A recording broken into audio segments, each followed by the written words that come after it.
Dua dokter spesialis dinyatakan positif COVID-19. Peringati Hari Kartini, wanita berkebaya bagi-bagi masker.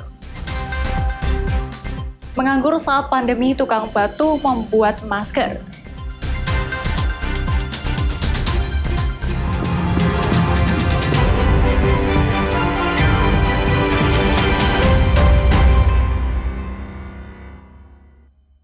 Ya, Kompas Pekalongan hari ini hadir dengan beragam informasi penting dan menarik, baik dari Pekalongan maupun sekitarnya. Selain ketika berita tadi, berita tentang masih banyaknya pedagang kaki lima yang nekat berjualan jelang pelaksanaan PSBB di Tegal. Dan aneka berita lainnya akan mengisi Kompas Pekalongan hari ini. Saya Nisa Saita, inilah Kompas Pekalongan, selengkapnya di Kompas TV, independen, terpercaya.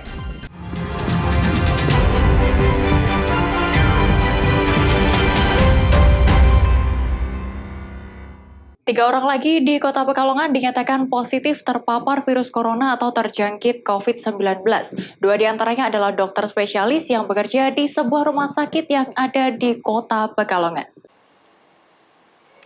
Setelah puluhan tenaga medis di Rumah Sakit Karyadi, Semarang, dinyatakan terkena COVID-19, kejadiannya hampir sama terjadi di Kota Pekalongan. Dua orang dokter spesialis yang sehari-harinya bekerja di rumah sakit dinyatakan positif terkena virus corona. Hal ini dibenarkan Wakil Wali Kota yang juga Wakil Ketua Gugus Tugas Percepatan Penanganan COVID-19 Kota Pekalongan, Afsan Arslan Junaid, usai acara penerimaan bantuan 1.400 masker dari Dinas Perindustrian dan Tenaga Kerja setempat dan 100 buah alat pelindung diri atau APD. Menurutnya, dua orang dokter spesialis itu kini menjalani isolasi mandiri di rumahnya masing-masing. Selain itu ada satu orang lagi yang dirawat di Rumah Sakit Bendan.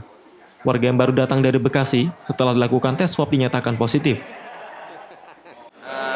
Ada pasien satu positif di Rumah Sakit Bendan. Nah, itu riwayat perjalanan beliau dari Bekasi dan merasa tidak enak badan langsung periksa ke Rumah Sakit Bendan dan ternyata hasil swabnya positif.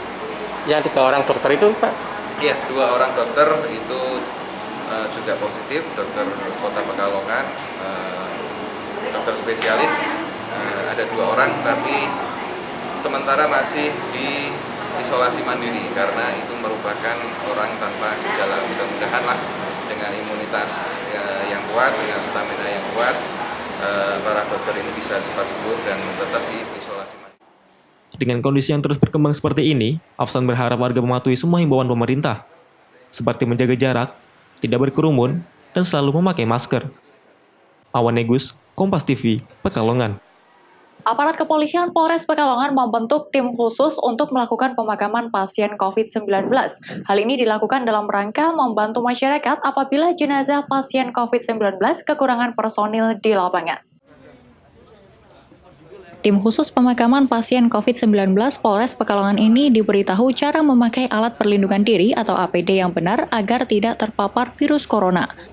Seperti memakai baju hazmat, masker, hingga sepatu boot sebagai alat kelengkapan. Sebelum melakukan pemakaman, tim khusus ini juga disemprot disinfektan agar steril. Anggota kepolisian juga mengawal kedatangan jenazah pasien COVID-19 menuju ke lokasi pemakaman. Petugas kemudian melakukan pemakaman tetap menggunakan APD lengkap hingga selesai. Apa yang dilakukan polisi ini sebagai antisipasi adanya penolakan pemakaman jenazah COVID-19. Tim khusus ini juga membantu masyarakat apabila di lapangan saat pemakaman kekurangan personil. Pihak Polres nantinya akan berkoordinasi dengan Dinas Kesehatan untuk memastikan kebutuhan personil atau tidak. Harapannya pada masyarakat yaitu apabila ada warganya yang positif COVID-19 dan meninggal, jangan takut, bisa membantu pihak dari Dinas Kesehatan dan Kepolisian dalam hal pemakaman yang sesuai dengan protap pemakaman COVID-19. Berharap dengan adanya pelatihan ini bisa membuat polisi lebih siap kapanpun apabila dibutuhkan dalam pemakaman COVID-19. Ari Himawan, Kompas TV, Pekalongan. Jelang PSBB, puluhan pedagang kaki lima di Kota Tegal masih nekat berjualan di sejumlah lokasi. Para pedagang menuntut Pemkot segera memberikan kompensasi jika tidak boleh berjualan saat PSBB. Puluhan pedagang kaki lima di sejumlah lokasi di Kota Tegal masih nekat berjualan. Seperti yang terjadi di Jalan Veteran dan Jalan Pemuda Minggu siang. Para pedagang masih menggelar barang dagangannya di pinggir jalan.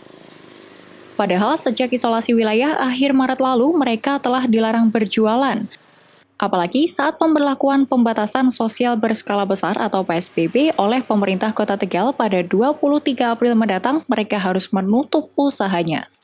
Sejumlah pedagang mengaku mendukung kebijakan penerapan PSBB, apalagi sesuai dengan kebijakan pemerintah pusat. Namun, mereka tetap menuntut kompensasi selama tidak diperbolehkan berjualan pada saat PSBB hingga 6 Mei mendatang.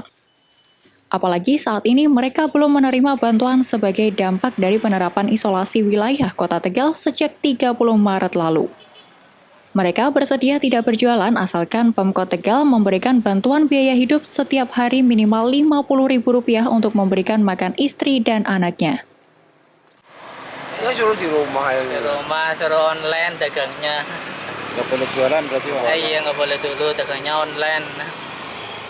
Oh mati Mas, sebelum corona datang. Mati kelaparan dulu wis.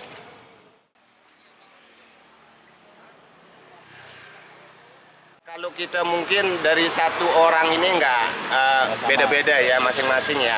Cuma mungkin ada yang punya anaknya 4, ada yang punya anaknya 3, ada yang punya anaknya 2. Sehari 50.000 aja lah. Kalau dikaliin 1 bulan dalam situasi sekarang, sampai apalagi sekarang sampai bulan 7 ini ya. Sampai bulan 7 itu kan bukan sedikit loh. Lama sekali gitu. Apalagi waktu-waktu sekarang ini saat-saat ini orang kan mencari untuk makan. Selain sejumlah PKL, masih banyak yang berjualan, lalu lalang kendaraan di sejumlah jalan protokol juga masih banyak. Mereka tak mengindahkan himbauan pemerintah untuk melakukan physical distancing atau menjaga jarak. Suasana pasar pagi Kota Tegal juga nampak masih ramai aktivitas warga berbelanja. Yuli Hardianto, Kompas TV, Tegal. Peringati Hari Kartini Wanita Berkebaya bagi-bagi masker. Nantikan informasi selengkapnya setelah pariwara berikut ini.